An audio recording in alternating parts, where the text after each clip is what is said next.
আসসালামু আলাইকুম বন্ধুরা, আবারও এসে পড়লাম নতুন ভিডিও নিয়ে। তো বন্ধুরা, আজকে দেখতে পাচ্ছেন এখানে কত সুন্দর সুন্দর পেঙ্গুইনের কাহিনী। তো বন্ধুরা, পেঙ্গুইন দেখেন কি সুন্দর ঠান্ডায় থাকে, এবং পেঙ্গুইন কতগুলো থাকে, এবং পেঙ্গুইনের পিছনে একটি পানি জাতীয় জিনিস পড়ে গিয়েছে, এবং এখানে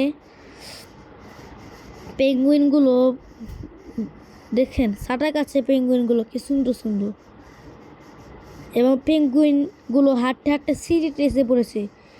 এবং এখানে ড্রোন দিয়ে দেখা যাচ্ছে যে এখানে কোটি কোটিগুলো পেঙ্গুইন, এখানে একটি তো বাইর নিচেই পড়ে গেল, আল্লাহ জানে। হ্যাঁ বাইডি সাঁতার কাটতেছে আজব। যাই হোক বন্ধুরা, এখানে কি কিউট কিউট পেঙ্গুইনগুলো কি সুইট। তো বন্ধুরা, আজকের জন্য বন্ধুরা এতটুকু রাখছি, আল্লাহ হাফেজ। এবং আমাদের চ্যানেলটি ডেট হয়ে যাচ্ছে, আপনারা সাবস্ক্রাইব করছেন না। আপনারা ভিডিওটি ভালো লাগলে লাইক এবং সাবস্ক্রাইব করবেন, এবং পারলে এই ভিডিওটিকে একবার দুইবার দেখবেন। আসসালামু আলাইকুম।